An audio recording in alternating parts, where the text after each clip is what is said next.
차가운 공기가 법정 안을 가득 메우고 있었지만 한유진 검사의 목소리는 그보다 더 서늘했다. 그녀의 시선은 피고인석에 앉은 부패한 정치인을 향해 있었고 그 안에는 한치의 동정심도 담겨 있지 않았다. 그녀의 논리는 날카로운 칼처럼 증거의 산을 헤치며 진실의 심장을 정확히 꿰뚫었다. 사람들은 그녀를 독사라고 불렀다. 한번 물면 절대 놓지 않고 그 어떤 권력 앞에서도 고개를 숙이지 않았기 때문이다. 오늘도 예외는 아니었다.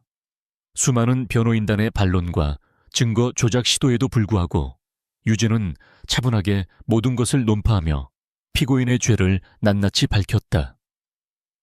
그녀의 마지막 변론이 끝나자 방청석에서는 짧은 탄식이 흘러나왔고 재판장의 눈빛도 엄숙하게 가라앉았다. 유죄 판결은 불보듯 뻔한 일이었다. 법의 이름으로 정의를 실현하는 것. 그것이 한유진의 삶이자 신념이었다. 재판이 끝나고 검찰청으로 돌아오는 길 그녀는 창밖으로 스쳐 지나가는 서울의 풍경을 보며 잠시 긴장을 풀었다. 오늘 저녁은 의대생인 남동생 지훈과 함께하기로 약속한 날이었다. 지훈은 그녀에게 유일한 가족이자 가장 소중한 존재였다. 부모님을 일찍 여인 후 그녀는 동생을 위해 더욱 치열하게 살아왔다. 지훈이 올바른 길을 걸으며 자신의 꿈을 펼치는 것이 그녀에게는 가장 큰 기쁨이었다. 집에 도착하자 맛있는 냄새가 그녀를 반겼다. 지훈이 누나를 위해 직접 저녁을 준비하고 있었다. 누나 왔어. 오늘 재판도 이겼지. 뉴스에서 봤어. 해맑게 웃는 동생의 얼굴을 보자 유진의 얼굴에도 따뜻한 미소가 번졌다. 그들은 함께 식사를 하며 소소한 일상을 나누었다. 지훈은 병원 실습 이야기와 미래에 대한 희망을 늘어놓았고 유진은 그런 동생을 대견하게 바라보았다. 그 평화로운 저녁 식사가 그들의 마지막 행복이 될 줄은 꿈에도 몰랐다. 갑자기 현관문이 거칠게 열리며 건장한 남자들이 들이닥쳤다. 그들은 경찰 신분증을 내밀며 차가운 목소리로 말했다. 한지훈 씨 천명그룹 기술 유출 및 살인 혐의로 긴급 체포합니다. 유진의 머릿속이 하얗게 변했다. 살인 기술 유출, 그녀의 동생 지훈은 사람을 살리는 의사가 될 아이였다. 유진은 자신이 검사라는 사실도 잊은 채 동생을 보호하려 했지만 모든 것은 소용없었다. 지훈은 순식간에 수갑이 채워진 채 끌려나갔고 집안은 순식간에 아수라장이 되었다. 현장을 조사하는 경찰들 사이에서 유진은 망연자실하게 서 있었다. 동생의 방에서는 천명그룹의 기밀문서와 살해된 연구원의 혈흔이 묻은 옷가지가 발견되었다. 너무나도 완벽하게 조작된 증거들이었다. 그날 이후 한유진의 세계는 무너지기 시작했다. 그녀는 동생의 무죄를 입증하기 위해 모든 인맥과 수사력을 동원했다. 하지만 그녀가 다가갈수록 보이지 않는 거대한 벽이 그녀를 막아섰다.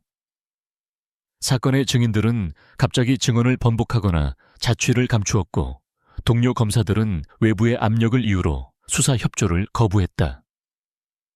그녀가 믿었던 법과 시스템은 철저히 그녀에게 등을 돌렸다. 모든 증거가 완벽하게 지훈을 범인으로 지목하고 있었다. 마치 잘 짜인 각본처럼 빠져나갈 구멍이 전혀 보이지 않았다. 유진은 이 모든 것의 배후에 천명그룹의 강태환 회장이 있다는 것을 직감했다. 그는 대한민국을 움직이는 보이지 않는 손이자 법 위에 군림하는 절대 권력자였다. 지훈은 그의 거대한 계획을 위한 희생양에 불과했다. 모든 법적 수단이 막히고 지훈의 1심 재판 날짜가 잡히자 유진은 절망의 벼랑 끝에 섰다. 그녀는 더 이상 검사로서 할 수 있는 일이 없다는 것을 깨달았다. 그녀에게 남은 선택지는 단 하나뿐이었다. 정의와 신념을 버리고 악마에게 직접 걸어 들어가는 것. 그녀는 비서실을 통해 강태환 회장과의 면담을 신청했다. 놀랍게도 그는 기다렸다는 듯이 그녀의 요청을 수락했다. 천명그룹 본사 빌딩의 가장 높은 층 회장실의 문이 열리자 거대한 통유리창 너머로 서울의 야경이 한눈에 들어왔다.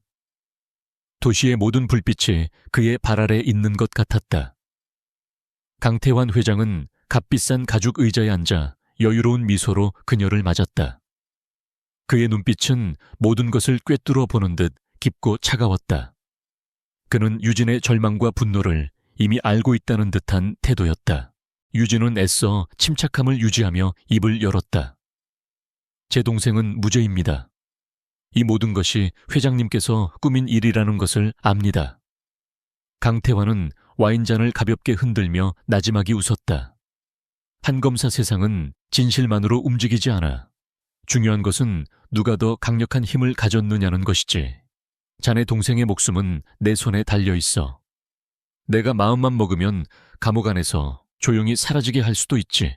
그의 말은 얼음처럼 차가운 비수가 되어 유진의 심장에 박혔다.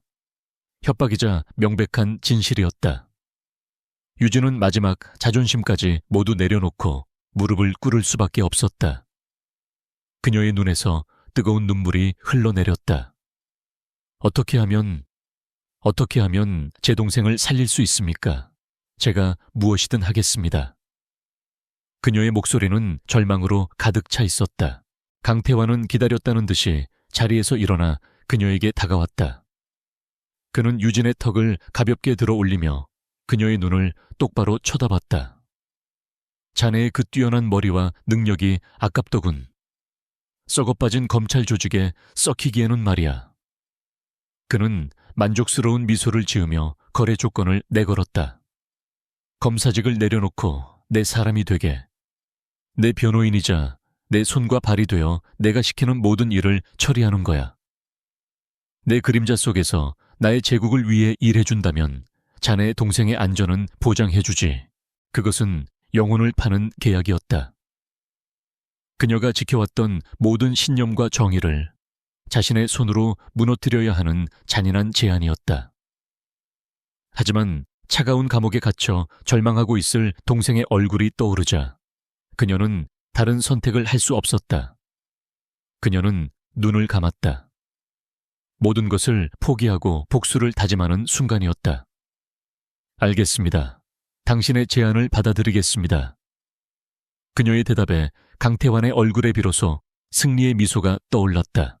그날 대한민국에서 가장 날카롭고 정의롭던 검사 한유진은 죽었다. 그리고 권력의 가장 어두운 그림자 속에서 복수의 칼날을 가는 악마의 변호인이 태어났다. 그녀는 자신의 모든 것을 버리고 지옥으로 걸어 들어갔다. 언젠가 강태환의 심장에 비수를 꽂을 그날을 그리며 그 길고 외로운 싸움이 이제 막 시작되고 있었다. 그녀는 거래를 통해 얻은 동생의 안전이라는 보이지 않는 족쇄를 차고 기약 없는 복수의 길에 첫 발을 내디뎠다. 법복을 벗고 처음으로 강태환의 지시를 받기 위해 1000명 그룹으로 출근하던 날, 유진은 일부러 가장 화려하고 값비싼 옷을 입었다. 그녀의 내면은 잿더미가 되었지만 겉모습은 누구보다 강하고 냉정해 보여야 했다. 강태환의 부하들은 그녀를 경계와 의심의 눈초리로 바라보았지만 유진은 그들의 시선을 아무렇지 않게 마주했다. 이제 그녀에게 중요한 것은 오직 살아남아 힘을 키우는 것뿐이었다. 그녀에게 주어진 첫 번째 임무는 1000명 그룹의 비자금 조성 혐의로 수사를 진행하던 특검팀을 와해시키는 것이었다. 그것은 과거의 자신과 싸워야 하는 잔인한 일이었다. 유진은 특검팀 검사들의 약점과 수사 방식의 허점을 파고들었다. 그녀는 그들의 방식을 너무나도 잘 알고 있었기에 그들의 공격을 예측하고 한 발 앞서 방어막을 칠 수 있었다. 그녀의 활약으로 특검팀의 수사는 교착 상태에 빠졌고 결국 흐지부지 종결되었다. 강태환은 그녀의 일 처리에 매우 만족했다. 그는 유진을 자신의 옆에 두며 점점 더 중요한 일들을 맡기기 시작했다. 유진은 그의 신임을 얻기 위해 더욱 완벽하게 임무를 수행했다. 그녀는 강태환의 가장 날카로운 창이자 가장 튼튼한 방패가 되었다. 하지만 그 누구도 알지 못했다. 그 방패 뒤에서 그녀가 무엇을 준비하고 있는지 그 창끝이 최종적으로 누구를 겨누게 될지를 말이다. 매일 밤 그녀는 홀로 집에 돌아와 강태환의 제국에 대한 정보를 하나씩 정리했다. 그의 사업 방식, 정관계, 로비 내역 약점을 가진 인물들의 목록. 그녀는 거대한 퍼즐 조각을 맞추듯 천명그룹이라는 괴물의 실체를 파헤쳐 나갔다. 때로는 절망감에 휩싸여 모든 것을 포기하고 싶었지만 면회 때마다 희망을 잃지 않으려는 동생의 얼굴을 보며 마음을 다잡았다. 그녀의 복수는 개인적인 감정뿐만 아니라 부패한 권력에 의해 희생된 모든 이들을 위한 것이기도 했다. 유진은 강태환이 자신을 완벽하게 통제하고 있다고 믿게 만들어야 했다. 그녀는 때로는 그의 앞에서 비굴한 모습을 보이기도 하고 때로는 그의 권력에 감탄하는 척하며 그의 자만심을 부추겼다. 강태환은 자신의 손안에서 춤추는 그녀를 보며 즐거워했지만 그것이 얼마나 위험한 착각인지는 깨닫지 못했다. 독사는 먹이를 사냥하기 전 가장 낮은 자세로 몸을 숨기는 법이니까. 그렇게 그녀는 어둠 속에서 조용히 그리고 치밀하게 자신의 독리를 갈고 있었다. 복수의 그날은 아직 멀었지만 반드시 오리라는 것을 그녀는 믿어 의심치 않았다. 한유진에게 배정된 사무실은 천명그룹 본사 건물의 70층에 위치해 있었다. 남산타워가 눈높이에 보일 정도의 아찔한 높이였고 최고급 가구와 최첨단 보안 시스템을 갖춘 그곳은 사무실이라기보다는 호화로운 감옥에 가까웠다. 그녀의 직함은 회장 직속 법무팀장이었지만 그녀는 자신이 목줄을 찬 사냥개에 불과하다는 사실을 잘 알고 있었다. 그 목줄의 이름은 바로 동생 한지훈의 목숨이었다.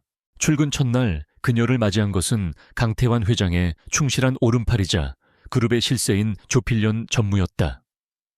그는 뱀처럼 차가운 눈으로 유진을 위아래로 훑어보며 노골적인 경멸감을 드러냈다.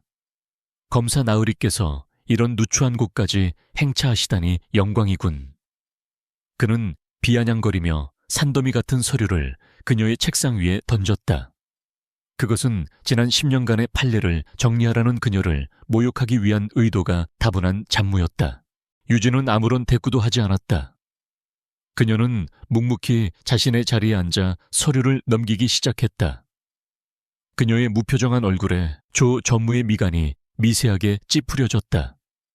그는 그녀가 분노하거나 자존심 상해하기를 바랐지만 유진은 마치 감정이 존재하지 않는 사람처럼 평온했다.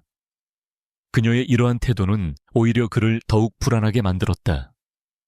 그녀는 조용히 적응하고 있었고 그것은 결코 좋은 신호가 아니었다. 며칠 동안 유진은 시키는 대로 잡무를 처리하며 조직의 분위기와 사람들을 파악했다. 법무팀 직원들은 그녀를 대놓고 무시하거나 조 전무의 눈치를 보며 그녀를 없는 사람 취급했다. 하지만 유진은 개의치 않았다. 지금 그녀에게 필요한 것은 시간이자 정보였다. 그녀는 이 거대한 성체의 구조를 파악하고 가장 약한 고리를 찾아야 했다. 그녀의 침묵은 수능이 아니라 폭풍 전의 고요함이었다. 그러던 어느 날 기회는 생각보다 빨리 찾아왔다. 강태환 회장이 직접 그녀를 호출했다.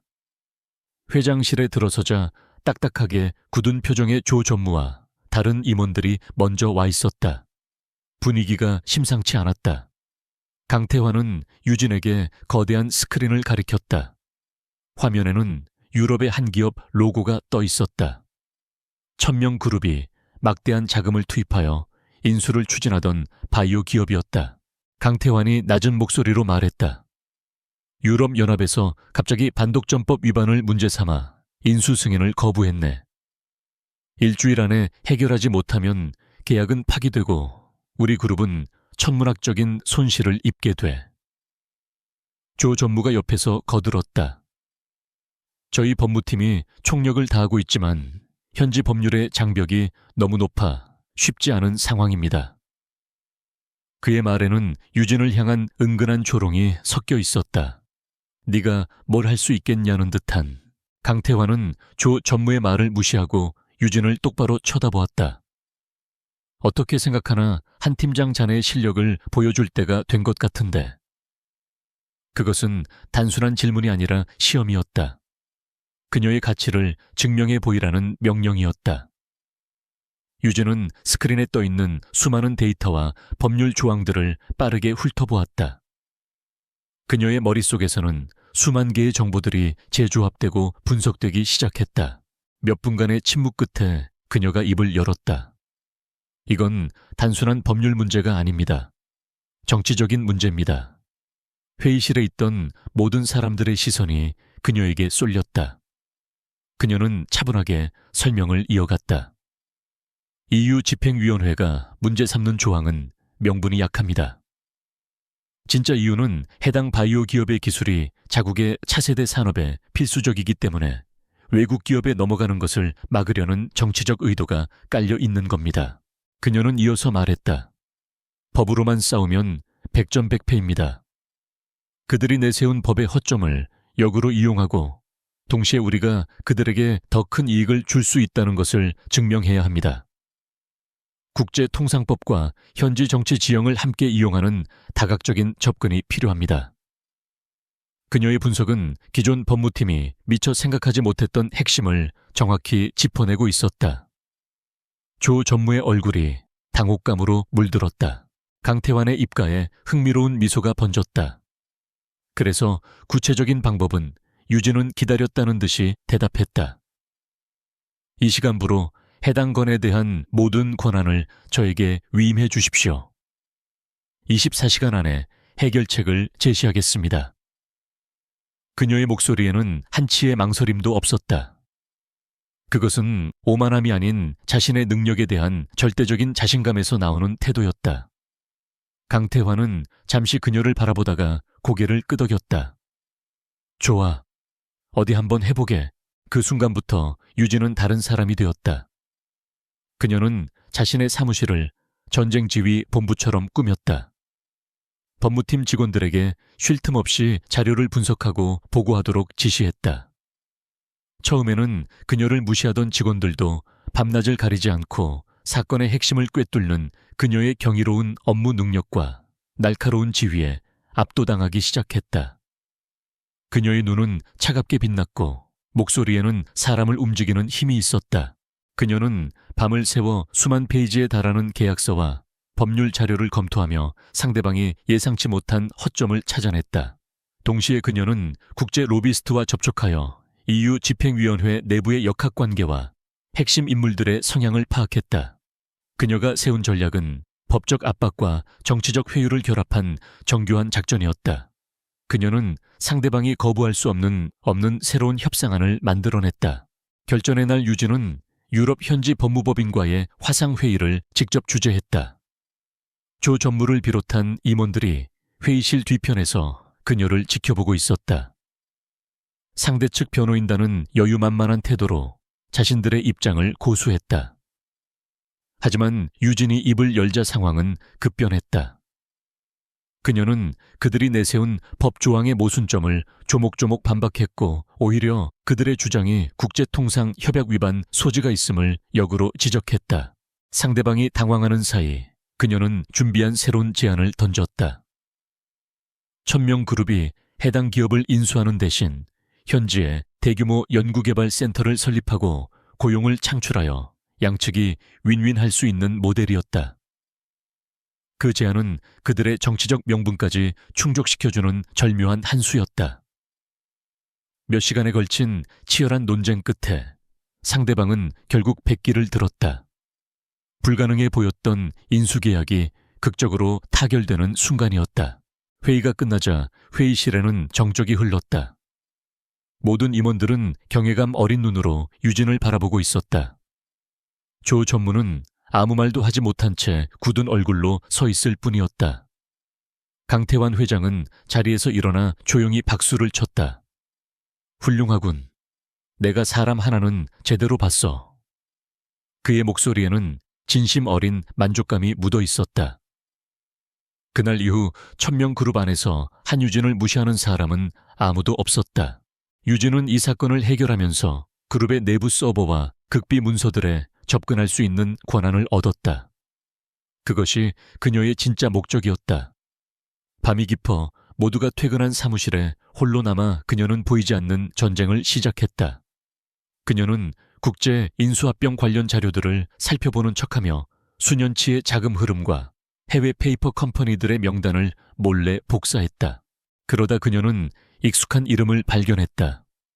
동생 지훈의 사건 파일에 등장했던 한 유령 회사의 이름이 이번 유럽 바이오 기업 인수자금의 출처 중 하나로 기록되어 있었다. 심장이 차갑게 내려앉았다. 동생의 사건은 독립된 사건이 아니었다. 그것은 강태환의 거대한 비자금 제국을 가리기 위한 정교하게 계획된 일부였던 것이다. 모든 조각들이 서서히 맞춰지기 시작했다. 그녀는 자신의 컴퓨터에 암호화된 파일을 만들어 강태환의 범죄 네트워크를 그리기 시작했다. 회사 사람 자금의 흐름이 거미줄처럼 얽혀 있었다. 그 중심에는 어김없이 강태환의 이름이 있었다. 그녀의 목에 걸린 보이지 않는 목줄이 더욱 무겁게 느껴졌다. 하지만 동시에 그녀의 눈에는 희미한 빛이 보이기 시작했다. 거대한 빙산의 일각을 발견한 것이다. 이제 그녀는 이 거대한 배를 침몰시키기 위해 어디를 공격해야 하는지 어렴풋이 알게 되었다. 그녀의 복수는 이제 막 서막을 열었을 뿐이었다. 유럽 바이오 기업 인수건을 성공적으로 마무리한 후 한유진의 그룹 내 위상은 눈에 띄게 달라졌다. 그녀를 무시하거나 경계하던 시선들은 이제 두려움과 경외감이 뒤섞인 복잡한 감정으로 변해 있었다. 강태환 회장은 그녀의 능력을 높이사 이제 조필련 전무를 거치지 않고 직접 그녀에게 업무를 지시하기 시작했다. 이것은 그녀에 대한 신임의 표시이자 조 전무에 대한 미묘한 견제이기도 했다. 어느 날 강태환은 유진을 불러 새로운 임무를 맡겼다. 국내의 유망한 IT 스타트업 넥서스테크를 인수하는 프로젝트였다. 표면적으로는 단순한 사업 확장처럼 보였다. 넥서스테크는 뛰어난 인공지능 기술을 보유하고 있었고 재무 상태 역시 흠잡을 데 없이 깨끗했다. 강태환은 지난번에 보상이라는 듯 이번 건은 가볍게 처리하라고 말했다. 하지만 유진은 그의 눈빛에서 순간적으로 스쳐 지나가는 무언가를 놓치지 않았다. 그녀는 넥서스테크의 인수합병을 위한 실사팀을 꾸렸다. 조 전무는 여전히 그녀를 못마땅한 눈으로 지켜보고 있었지만 대놓고 반대하지는 못했다. 유진은 팀원들에게는 정해진 절차에 따라 업무를 진행하도록 지시했지만 그녀 자신은 다른 곳을 보고 있었다.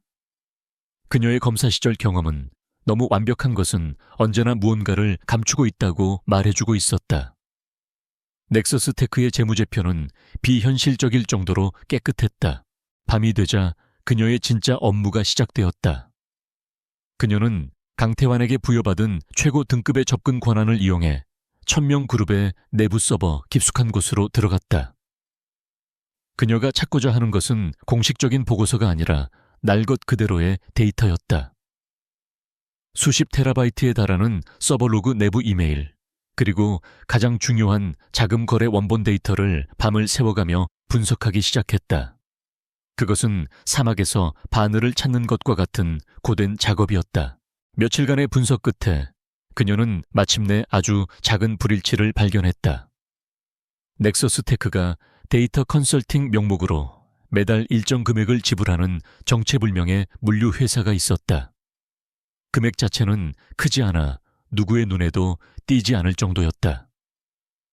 하지만 유진의 직감은 그 작은 지출이 거대한 빙산의 일각일 수 있다고 경고했다.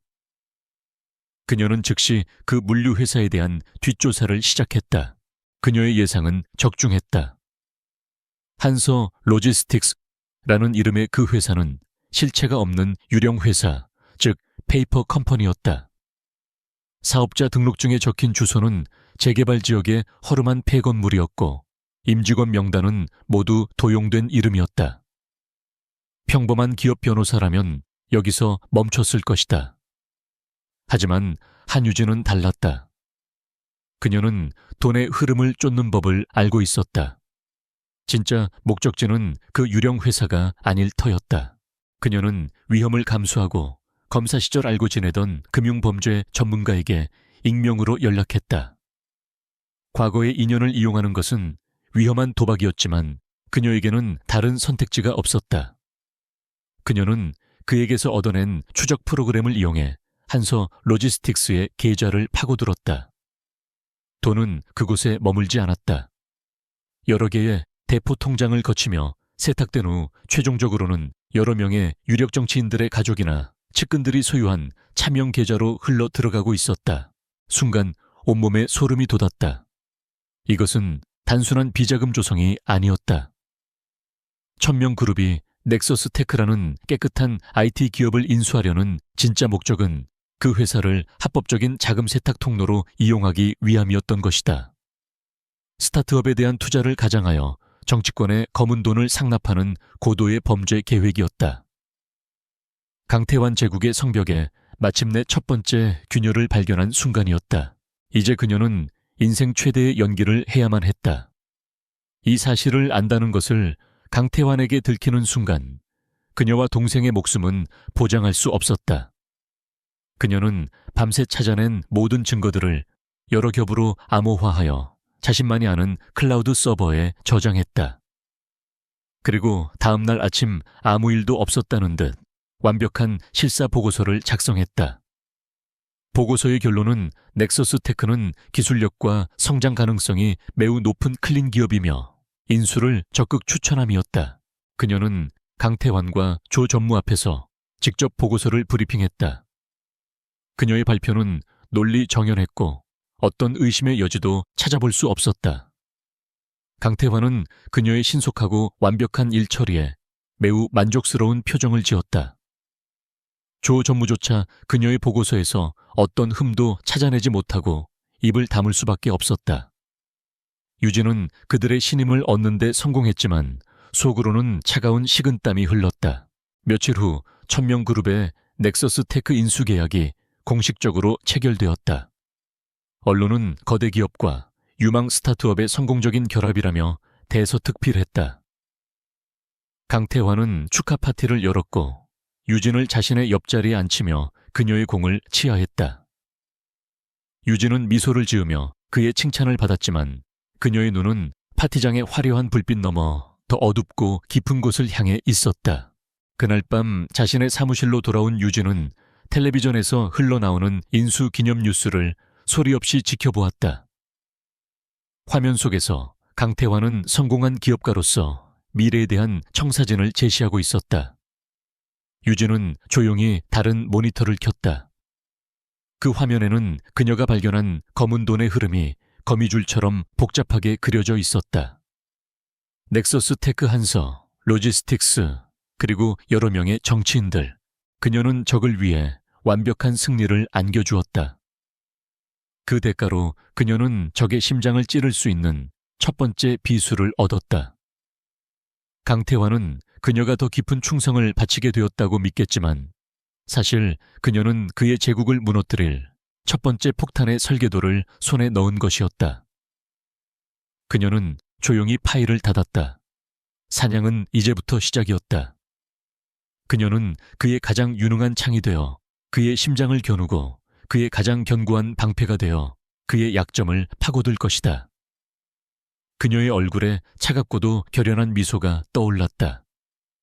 한유진의 완벽한 일처리는 강태환에게 깊은 만족감을 주었지만 동시에 희미한 의구심을 남겼다. 그녀는 너무 완벽하게 순종적이었다. 마치 잘 만들어진 기계처럼 감정을 드러내지 않았다. 강태환은 그녀의 충성심이 진짜인지 아니면 더 깊은 무언가를 감추기 위한 가면인지 시험해보고 싶었다. 그는 진정으로 그녀의 영혼을 부서뜨려 자신의 소유물로 만들고 싶었다. 그에게는 그녀를 시험할 아주 좋은 먹잇감이 있었다. 어느 날 오후 강태환은 유진을 자신의 집무실로 불렀다. 그는 여유롭게 시가를 피우며 창밖을 내다보고 있었다. 한 팀장 자네 검사 시절의 박민준 부장검사 밑에 있었지. 갑작스러운 질문에 유진의 심장이 쿵 내려앉았다. 박민준 부장검사.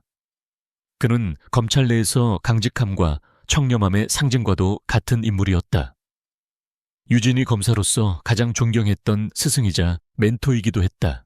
유진은 감정을 숨긴 채 대답했다. 내 수습 시절에 잠시 가르침을 받았습니다. 강태환은 천천히 돌아서며 차가운 미소를 지었다. 그 양반이 요즘 우리 그룹 주변을 너무 킁킁거리고 다니더군. 사소한 비리 혐의를 포착했다며 독립수사팀까지 꾸렸어. 그의 눈빛이 칼날처럼 날카로워졌다. 그래서 자네에게 임무를 주려고 하네. 박민준을 무너뜨리게. 그의 과거를 파헤치고 스캔들을 만들고 어떤 방법이든 동원해서 그를 검사복 벗게 만들어. 그것은 사형 선고나 다름없었다. 단순히 부도덕한 업무 지시가 아니었다. 그것은 그녀의 과거, 그녀의 신념, 그녀의 영혼을 자신의 손으로 파괴하라는 명령이었다. 한때 자신이 가장 존경했던 스승을 음해하고 나락으로 떨어뜨리는 것. 그것은 그녀가 지켜온 마지막 인간성마저 버리라는 잔인한 요구였다. 그녀의 머릿속에서는 수만 가지 생각이 충돌했다. 거부하면 동생이 위험해진다. 하지만 순순히 따르는 것은 악마에게 영혼을 완전히 넘기는 행위였다. 그날 밤 유진은 한숨도 잠들지 못했다. 그녀는 어두운 방 안에서 밤새도록 고민했다. 결국 그녀는 하나의 결론에 도달했다. 둘 중 하나를 선택할 수는 없다. 둘 다 해내야만 한다. 강태환의 명령을 따르는 척하며 동시에 박민준 검사를 지켜내는 것. 그것은 아슬아슬한 외줄타기이자 양쪽에서 칼날이 날아오는 위험한 춤판이었다. 실패하는 순간 그녀는 모든 것을 잃게 될 터였다. 다음 날 유진은 강태환에게 박민준 검사를 무너뜨릴 구체적인 계획을 보고했다. 그녀의 계획은 매우 치밀하고 악랄했다. 박민준 검사의 과거 수사 기록을 분석하여 절차상의 작은 흠결을 찾아내고 그것을 언론에 흘려 과잉 수사 논란을 일으키는 것이었다. 또한 그의 주변 인물들을 압박하여 사적인 약점을 캐내는 작업도 병행하겠다고 했다. 강태환은 그녀의 계획에 매우 만족하며 그룹의 모든 자원을 이용할 수 있는 권한을 주었다. 유진의 공격은 즉시 시작되었다. 그녀는 1000명 그룹에 자금 지원을 받는 어용 언론사들을 이용해 박민준 검사에 대한 비판 기사를 쏟아내게 했다. 과거 그가 해결했던 사건들이 하나둘씩 다시 거론되며 그의 수사 방식이 얼마나 강압적이었는가에 대한 의혹들이 제기되었다. 여론은 서서히 그에게 등을 돌리기 시작했다. 강태환과 조 전무는 그녀의 무자비한 일 처리에 감탄하며 그녀가 완전히 자신들의 사람이 되었다고 믿기 시작했다. 하지만 그와 동시에 어둠 속에서는 또 다른 움직임이 있었다. 유진은 대포폰과 암호화된 메시지를 이용해 박민준 검색에 익명의 제보를 보내기 시작했다. A 언론사가 내일 오전 10시 5년 전 B 사건의 증인 인터뷰를 이용해 당신을 공격할 것입니다. 해당 증언의 모순점을 미리 준비하십시오. 그녀의 메시지는 짧지만 핵심을 담고 있었다. 그녀는 자신이 계획한 공격의 내용과 시점을 정확히 알려주어 그가 방어할 수 있는 시간을 벌어주었다. 그때부터 기묘한 탱고가 시작되었다. 유진이 언론을 통해 공격을 개시하면 박민준 검사는 기다렸다는 듯이 완벽한 반박 자료와 논리로 그것을 무력화시켰다. 유진이 그의 과거 절차적 실수를 지적하면 그는 그것이 당시의 법규 안에서는 최선이었음을 입증하는 자료를 제시했다. 마치 보이지 않는 손이 그를 돕고 있는 것 같았다. 박민준 검사는 내부에 조력자가 있다는 것을 눈치챘지만 그것이 누구인지는 알지 못했다. 강태환은 생각보다 완강한 박민준의 저항에 점차 초조해졌다. 특히 조 전무는 유진의 능력을 의심하기 시작했다. 회장님, 한유진이 일부러 시간을 끄는 것일 수도 있습니다. 과거의 스승이라 정기 남은 것인지도 모르지요. 그의 의심은 합리적이었다. 조 전무는 더 확실한 방법을 제안했다. 증인을 매수해서 박민준이 뇌물을 받았다는 가짜 스캔들을 터뜨리는 것이 어떻겠습니까? 그러면 한 방에 끝낼 수 있습니다. 그것은 유진이 가장 우려하던 시나리오였다. 조작된 증거와 증인은 법정에서 가장 치명적인 무기였다. 그녀는 이제 더 이상 간접적인 방법으로는 박민준을 보호할 수 없었다. 그녀는 더 과감한 수를 두어야만 했다. 그녀는 조 전무가 증인을 매수하는 현장의 사진과 녹취록을 비밀리에 입수하는 데 성공했다. 그리고 그녀는 이 정보를 박민준에게 직접 보내지 않았다. 그것은 너무 위험했다. 대신 그녀는 그 증거를 대검찰청 감찰부, 즉 그녀의 옛 직장에 익명으로 제보했다. 제보자는 천명그룹의 비리에 환멸을 느낀 내부 직원으로 위장했다. 그녀의 제보는 매우 구체적이었고 신빙성이 높았다. 감찰부는 즉시 비밀리에 넷에 착수했다. 며칠 후 조 전무가 계획한 대로 매수된 증인이 기자회견을 열어 박민준에게 뇌물을 주었다고 거짓 폭로를 했다. 모든 것이 천명그룹의 계획대로 흘러가는 듯했다. 하지만 기자회견이 끝나자마자 대검찰청 감찰부 수사관들이 현장에 닥쳐 그 증인을 증거 조작 및 무고 혐의로 긴급 체포했다. 모든 상황이 생방송으로 전국에 중계되었다. 천명그룹이 검찰을 음해하기 위해 스캔들을 조작했다는 사실이 드러나자 여론은 순식간에 뒤집혔다. 오히려 박민준 검사의 수사는 국민적인 지지를 받게 되었고 수사의 칼날은 천명그룹을 더욱 강하게 압박하기 시작했다. 유진은 강태환에게 작전 실패를 보고했다. 그녀는 좌절하고 분한 표정을 연기하며 감찰부의 개입을 전혀 예상하지 못했다고 말했다. 조 전무는 분노했지만 명백한 증거 앞에서 아무 말도 할 수 없었다. 그런데 강태환의 반응은 의외로 차분했다.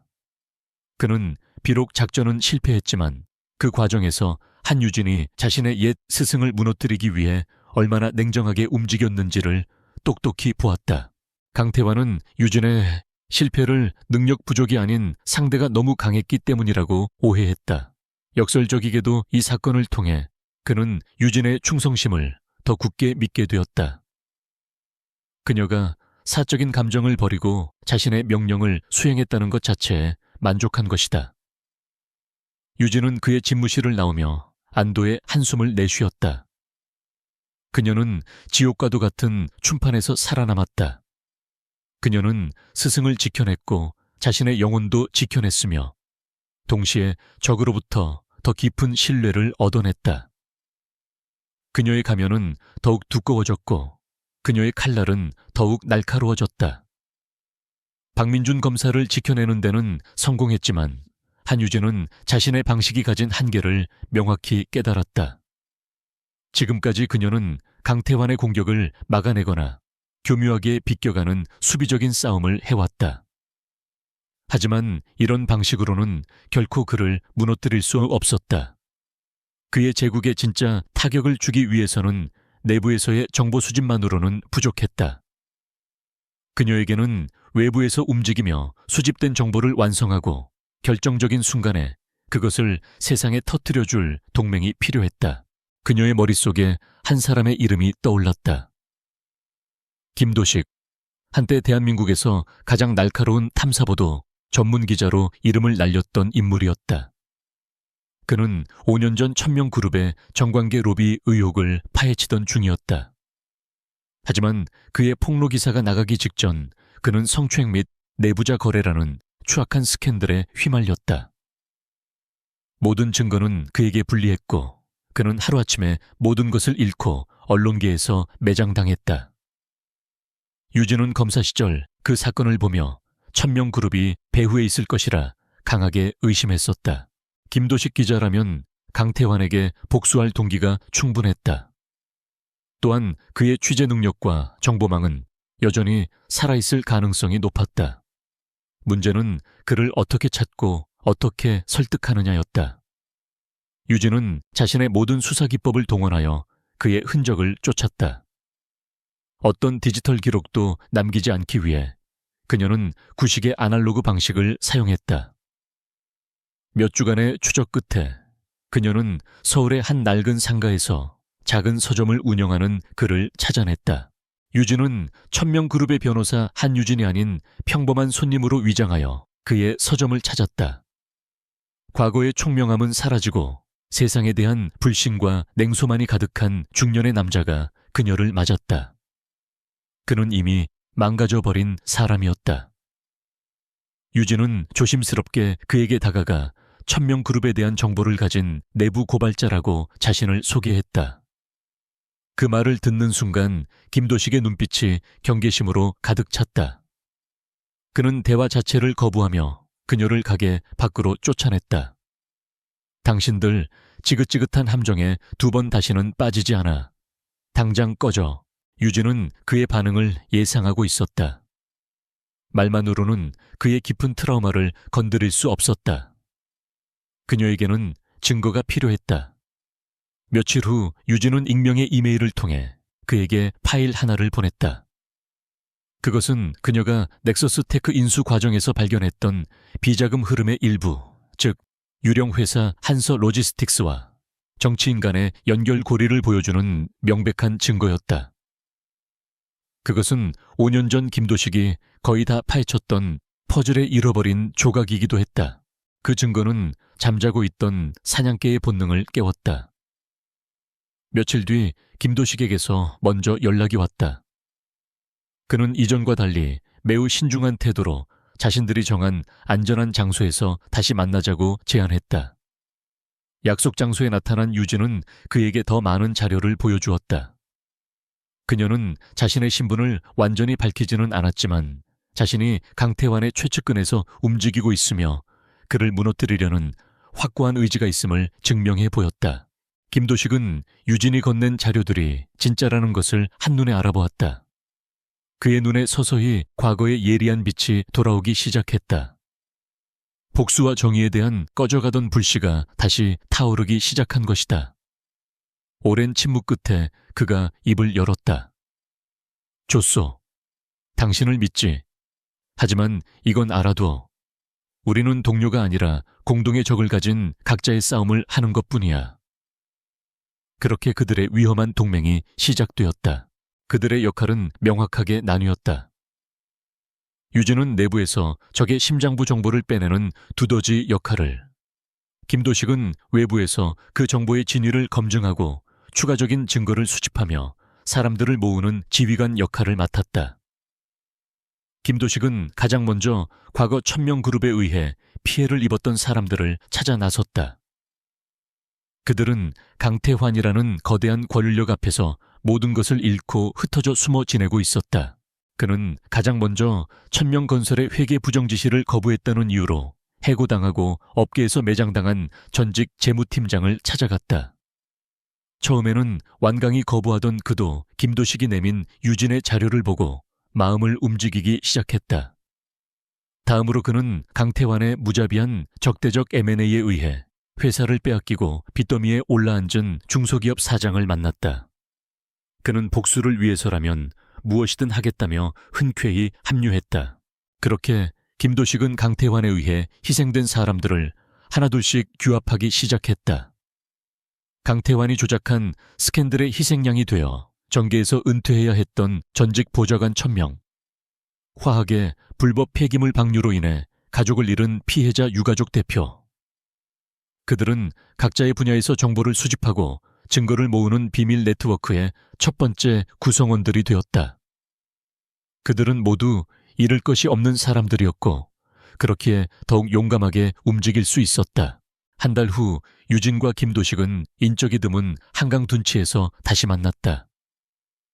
김도식은 그동안의 성과를 보고했다. 아직은 작지만 우리만의 정보망이 생겼어. 당신이 준 정보를 바탕으로 1000명 그룹이 숨겨놓은 또 다른 차명 계좌들을 찾아냈지.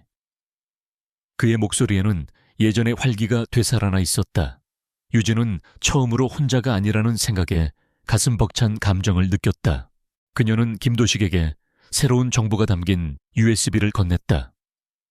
그것은 강태환이 최근 비밀리에 추진하고 있는 해외 자원 개발 사업에 대한 정보였다.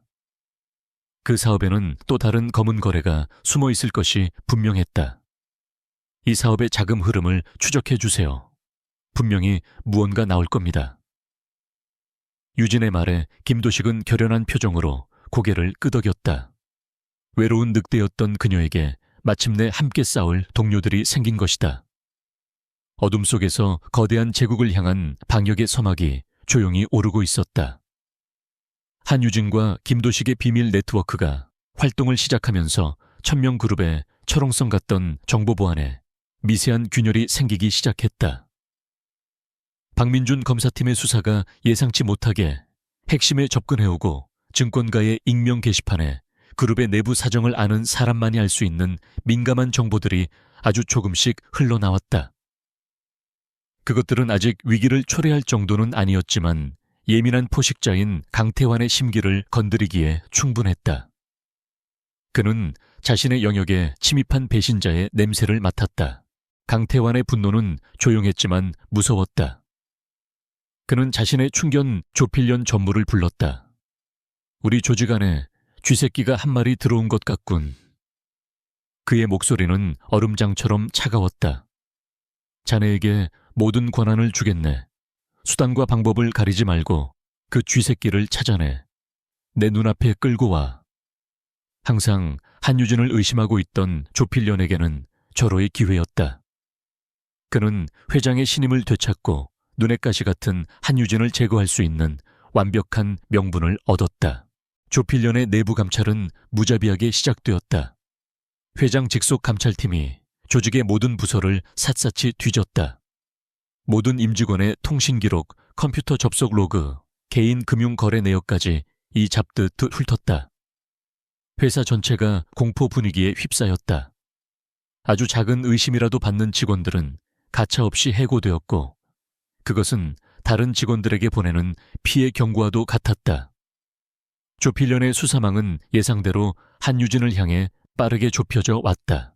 조필련은 강태환에게 한유진이 가장 유력한 용의자라고 보고했다. 그녀가 합류한 시점부터 정보 유출이 시작되었으며 그녀가 접근했던 서버에서 정보가 빠져나간 흔적이 발견되었다는 것이었다. 하지만 강태환은 조필련만큼 성급하지 않았다. 그는 증거보다 확실한 것을 원했다. 바로 그녀의 배신을 자신의 눈으로 직접 확인하는 것. 그는 조필련과 함께 한유진을 잡기 위한 정교한 덫을 설계했다. 며칠 후 강태환은 유진을 개인적으로 불렀다. 그는 이례적으로 부드러운 태도로 그녀를 칭찬하며 아주 은밀한 고민을 털어놓는 척했다. 한 팀장, 자네만 믿고 하는 이야기인데 내가 비자금을 옮겨야 할 일이 생겼네. 마카오에 있는 비밀 계좌로 송금해야 하는데 법적으로 완벽하게 처리할 방법이 필요해. 그는 그녀에게 관련 자료가 담긴 파일을 건네며 철저한 보안을 당부했다. 그가 건넨 정보는 전부 거짓이었다. 마카오 계좌도 비자금도 실제하지 않았다. 그것은 오직 그녀를 시험하기 위한 미끼였다. 유진은 자료를 받아드는 순간 이것이 함정이라는 것을 직감했다. 상황이 너무나 자기적이었다. 하지만 그녀는 선택의 기로에 놓였다.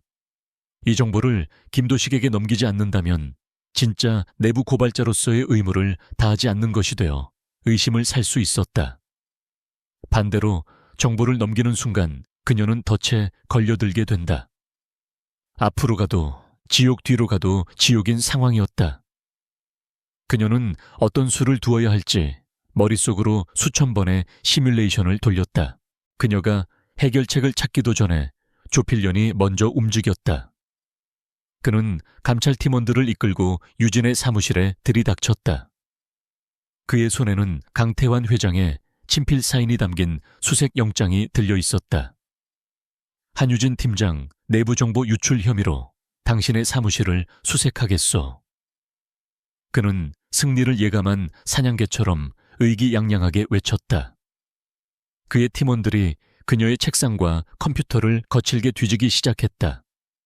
모욕감을 주고 증거를 찾아내려는 속셈이었다.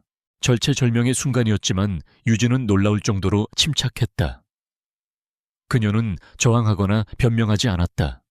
대신 그녀는 날카로운 눈으로 조필련을 똑바로 쳐다보며 입을 열었다. 그녀는 그의 가장 깊은 곳에 있는 약점, 즉 강태환 회장의 인정에 대한 끝없는 갈망과 자신의 자리에 대한 불안감을 공격하기로 마음먹었다. 이상하지 않으십니까? 전무님, 제가 연이어 성공을 거두자마자 마치 기다렸다는 듯이 저를 겨냥한 유출 사건이 터진 것이 말입니다. 그녀의 목소리는 차분했지만 송곳처럼 날카로웠다. 누군가 저를 제거하기 위해 함정을 팠거나 혹은 회장님께서 전무님의 충성심을 시험하고 있는 것일 수도 있겠지요. 이렇게 뻔한 함정에 빠질 만큼 어리석은지 아닌지를 말입니다. 그녀의 말에 조필련의 얼굴이 순간적으로 굳었다. 유진은 그의 흔들리는 눈빛을 놓치지 않고 쐐기를 박았다. 진짜 쥐새끼는 훨씬 교활할 겁니다. 아마 전무님을 이용해 정보를 흘리고 모든 죄를 당신에게 뒤집어 씌우려 하겠지요. 회장님은 지금 우리 모두를 시험하고 계십니다. 물론 전무님 당신을 포함해서요. 그녀의 심리전은 정확히 먹혀들었다. 조필련의 확신은 의심으로 변하기 시작했다. 그가 잠시 혼란에 빠진 사이 유진은 마치 실수인 것처럼 자신이 작업하던 컴퓨터 화면을 그의 시야에 노출시켰다. 그 화면에는 마카오 비자금 송금 건 법률 검토 보고서라는 제목의 문서가 띄워져 있었다. 그리고 그 보고서의 결론 부분에는 이렇게 쓰여 있었다. 해당 송금 계획은 외부 수사기관이 파놓은 함정일 가능성이 매우 높으며 자금 동결 및 역추적의 위험이 존재함. 즉시 중단할 것을 강력히 권고함. 조필련의 눈이 커졌다. 그녀는 정보를 유출한 것이 아니었다. 오히려 그 정보의 위험성을 분석하고 회장에게 충성스러운 조언을 하기 위한 보고서를 작성하고 있었던 것이다. 그녀는 배신자가 아니라 가장 유능하고 충직한 조언자로서의 역할을 하고 있었다. 조필련의 수색은 아무런 증거도 찾아내지 못했다. 그는 자신의 성급한 공격이 완벽한 실패로 돌아갔음을 깨달았다. 그는 회장의 가장 유능한 부하를 근거 없이 모욕한 꼴이 되었다. 잠시 후 유진은 강태환에게 호출되었다.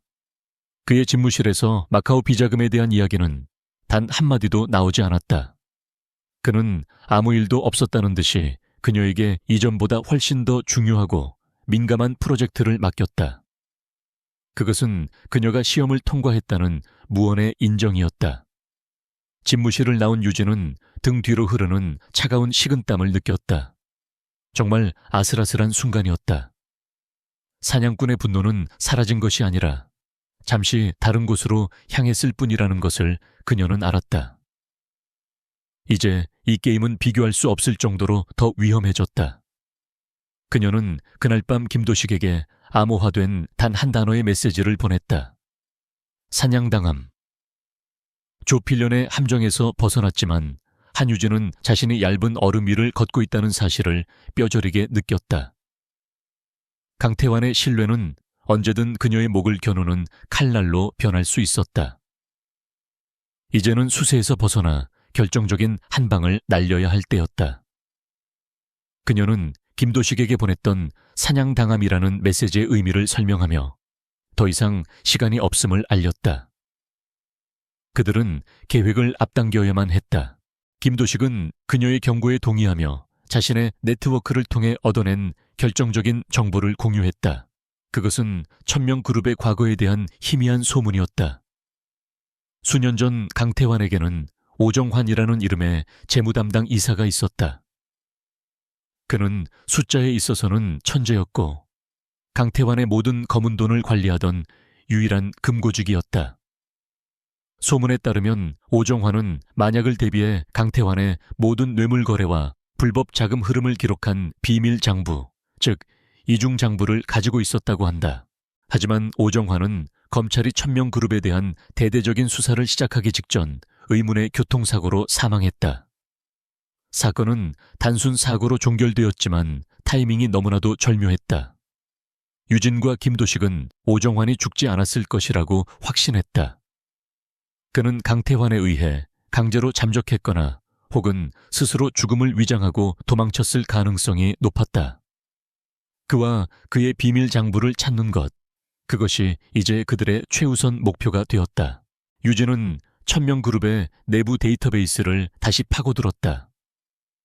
그녀는 공식적인 조사가 아닌 유령처럼 흔적을 남기지 않고 움직였다.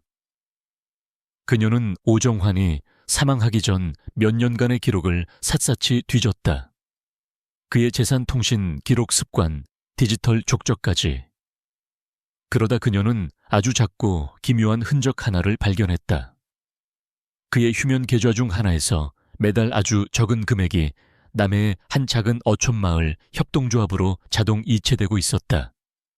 누구도 신경 쓰지 않을 만큼 미미한 금액이었다. 그것은 그가 남긴 빵 부스러기였다. 유진은 가족 병간호를 핑계로 강태환에게 며칠간의 휴가를 얻어냈다. 그리고 그녀는 홀로 그 어촌 마을로 향했다. 서울의 화려함과는 동떨어진 시간이 멈춘 듯한 조용한 마을이었다. 짠, 내섞인 바닷바람을 맞으며 그녀는 며칠에 걸쳐 마을 사람들을 상대로 탐문 수사를 벌였다. 그리고 마침내 몇 년 전 마을에 흘러들어와 말없이 낚시를 하며 살아가는 한 남자에 대한 이야기를 듣게 되었다.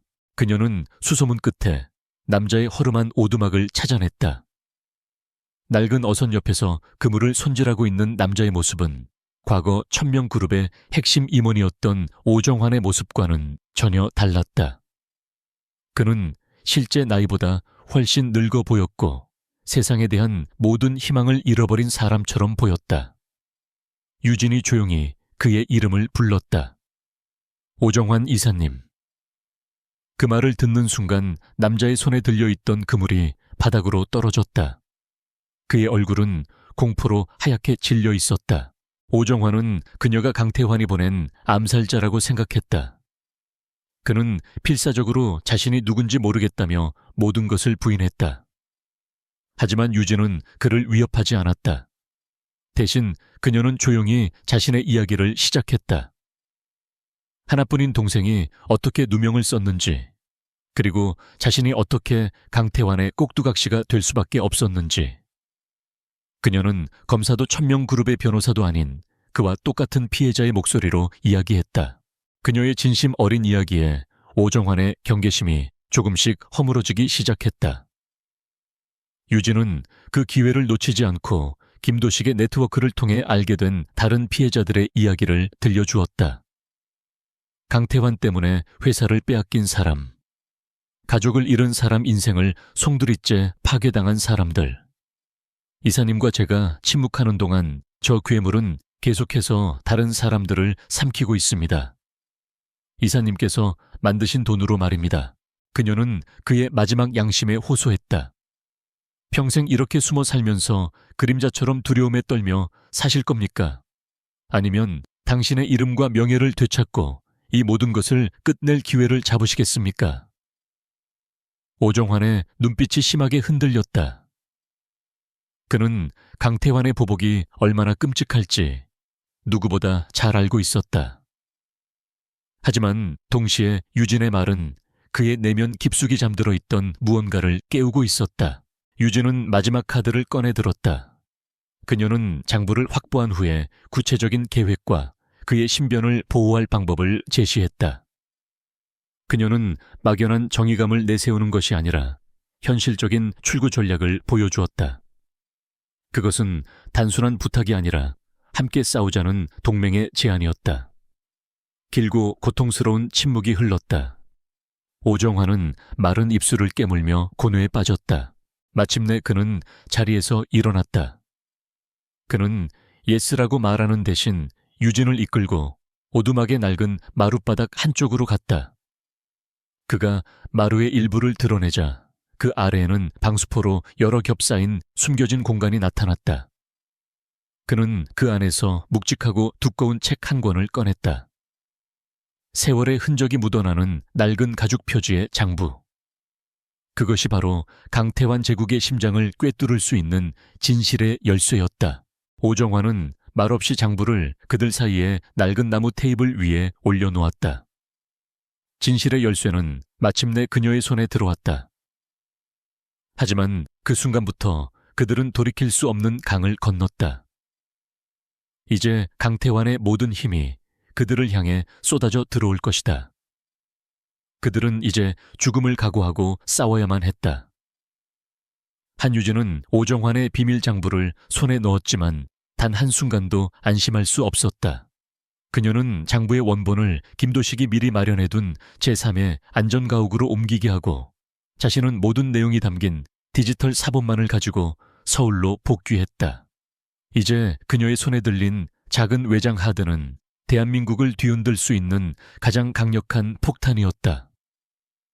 하지만 동시에 그녀의 목숨을 노리는 가장 위험한 표적이기도 했다.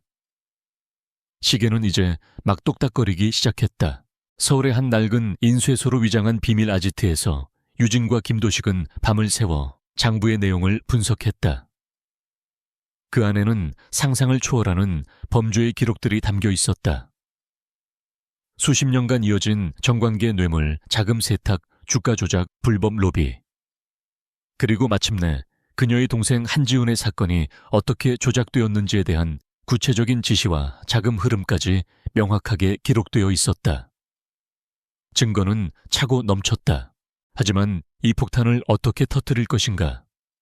한국의 언론과 검찰은 이미 강태환의 영향력 아래에 있었다. 어설프게 증거를 넘겼다가는 흔적도 없이 묻혀버리고 역공을 당할 것이 뻔했다.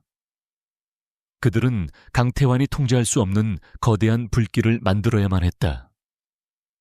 오랜 논의 끝에 그들은 세계의 전선에서 동시에 공격을 개시하는 대담한 작전을 세웠다. 마치 외과 수술처럼 정교하고 번개처럼 신속해야 하는 계획이었다. 첫 번째는 국제 여론전이었다. 김도식은 과거 인연이 있던 뉴욕타임스 기자에게 접촉하기로 했다. 장부에 기록된 내용 중 해외 기업과의 불법 거래나 외국 정치인에 대한 로비 내역처럼 국제적인 파장이 큰 부분을 먼저 터뜨리는 것이다. 외국 언론의 보도는 강태환이 국내에서 막기 어렵고 한국 정부에게도 엄청난 압박으로 작용할 터였다.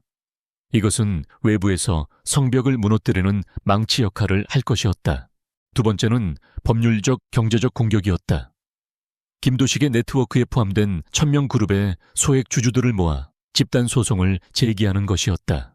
유진은 익명으로 그들의 소송 대리인에게 장부의 내용을 바탕으로 한 법률 논리와 증거를 제공하기로 했다.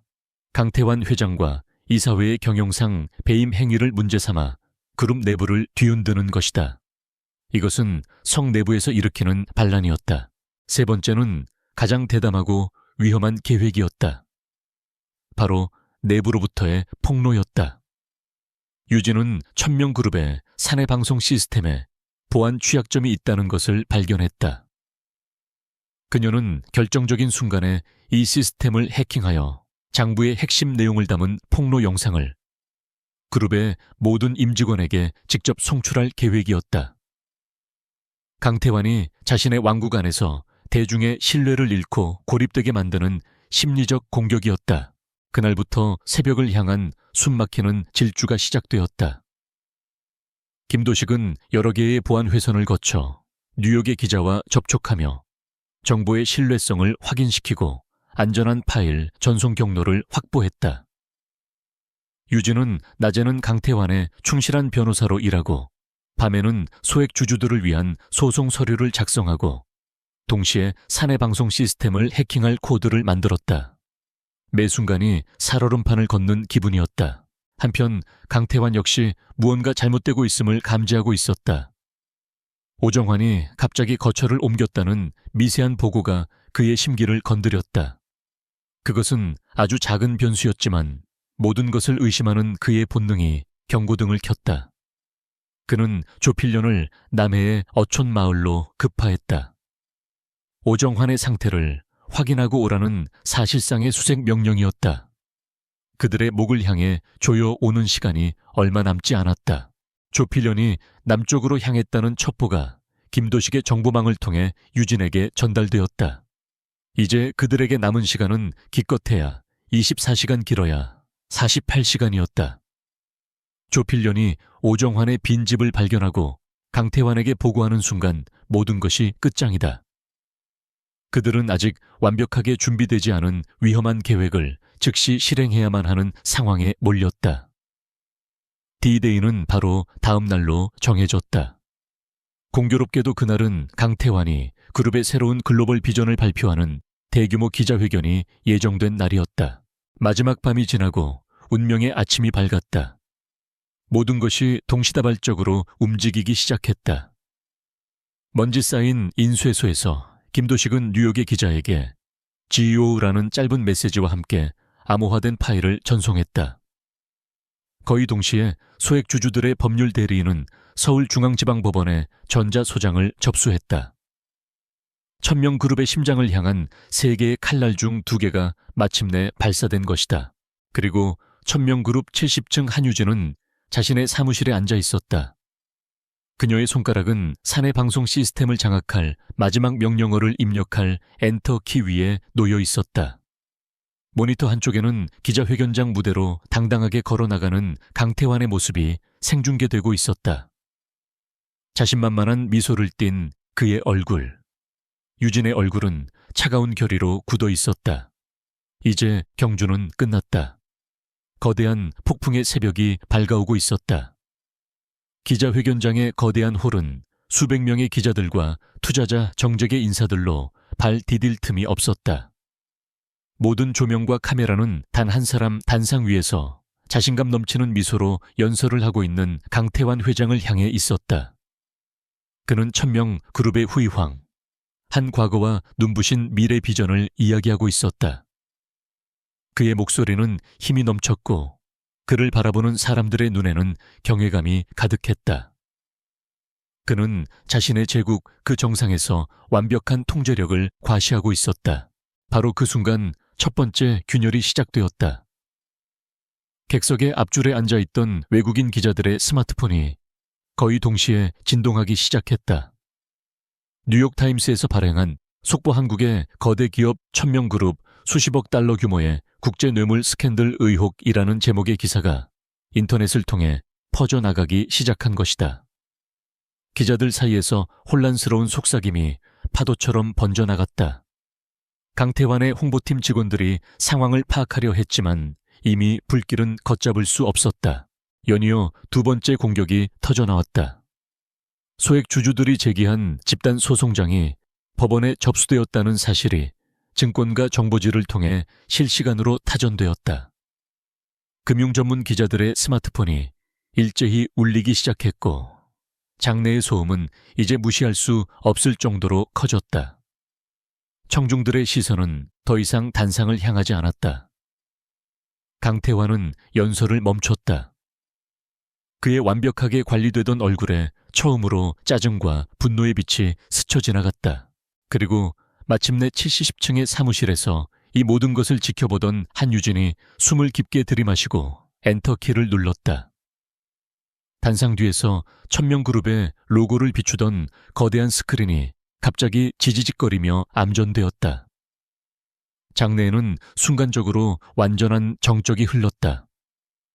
다음 순간 스크린이 다시 켜졌다. 그곳에 나타난 것은 기업 로고가 아닌 세월의 흔적이 가득한 낡은 가죽 장부의 표지였다. 오정환의 비밀 장부였다. 유진이 익명으로 녹음한 차가운 내레이션이 장내에 울려 퍼졌다.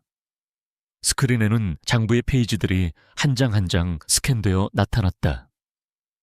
현직 장관과 국회의원들의 얼굴, 사진 옆으로 그들에게 전달된 뇌물의 액수와 날짜가 붉은 글씨로 새겨졌다. 넥서스 테크를 이용한 비자금 조성의 전모가 드러났고 마지막으로 그녀의 동생 한지훈이 어떻게 희생양이 되었는지에 대한 모든 증거가 만천에 공개되었다. 기자회견장은 순식간에 아수라장으로 변했다. 카메라 플래시가 미친 듯이 터졌고 기자들은 고성을 지르며 질문을 던졌다. 강태환은 무대 위에서 얼어붙은 채 서 있었다.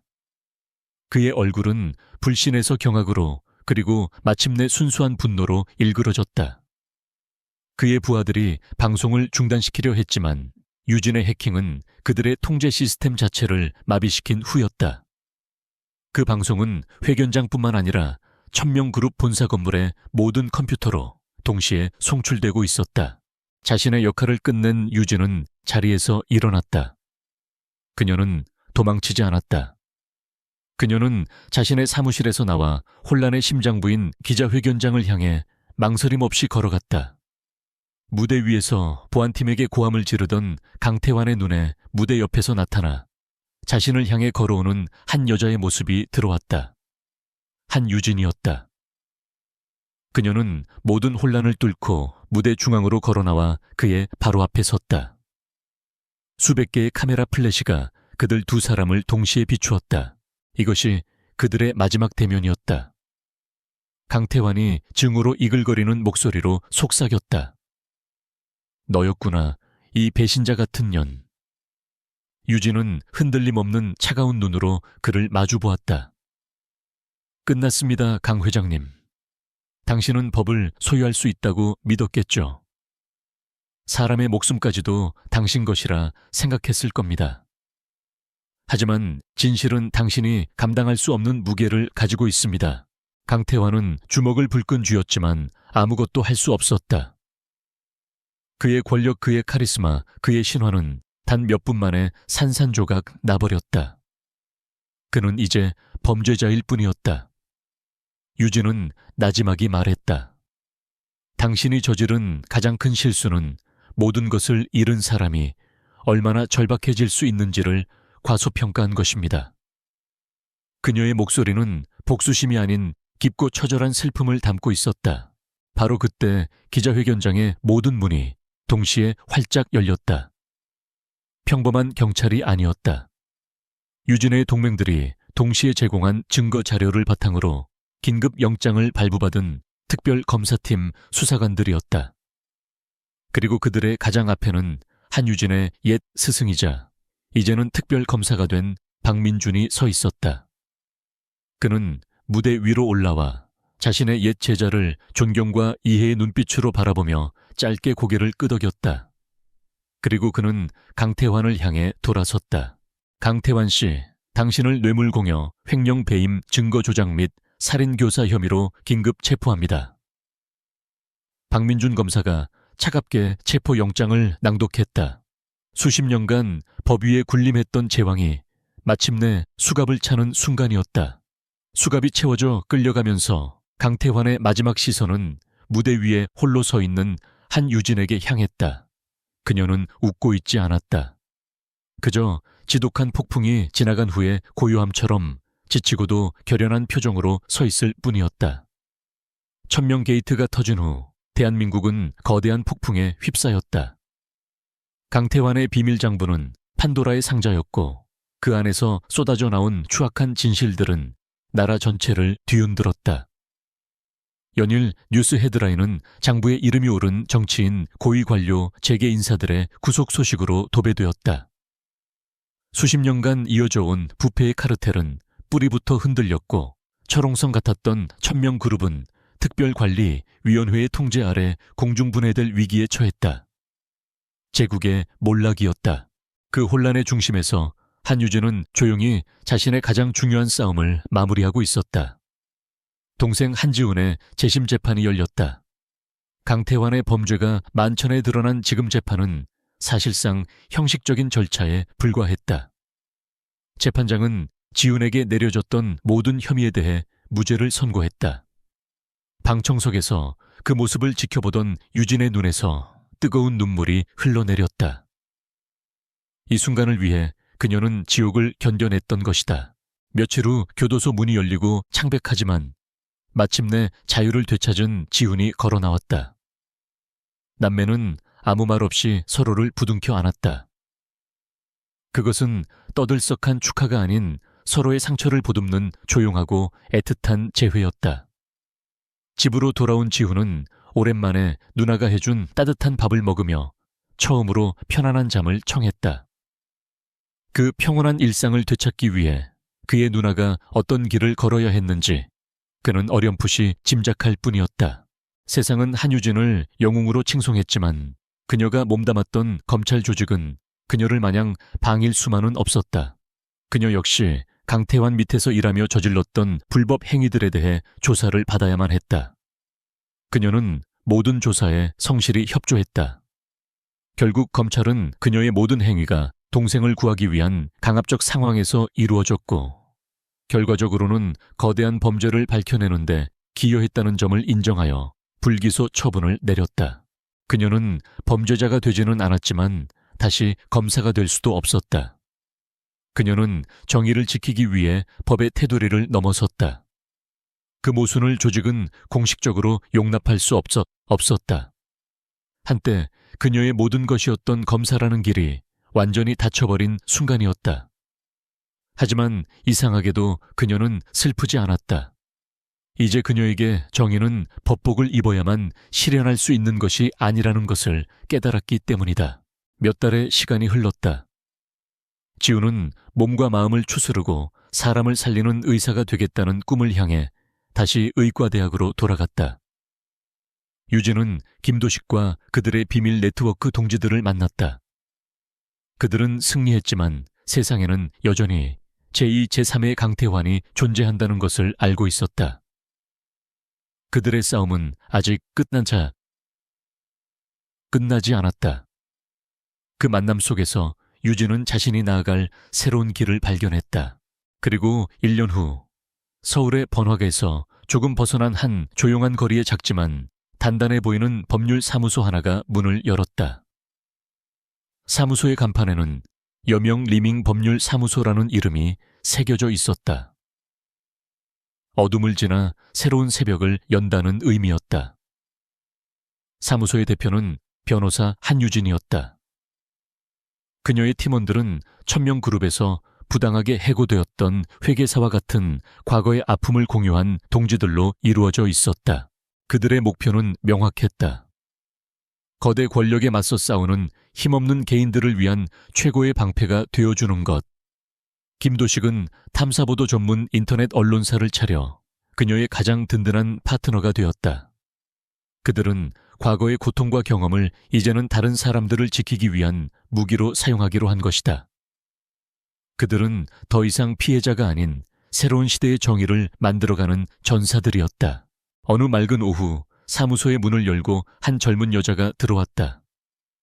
그녀는 두려움에 가득 찬 얼굴로 자신이 개발한 기술을 거대 기업에게 억울하게 빼앗길 위기에 처했다고 말했다. 그것은 마치 과거의 자신을 보는 듯한 절망에 빠진 한 개인의 이야기였다. 유진은 그녀의 이야기를 조용히 들어주었다.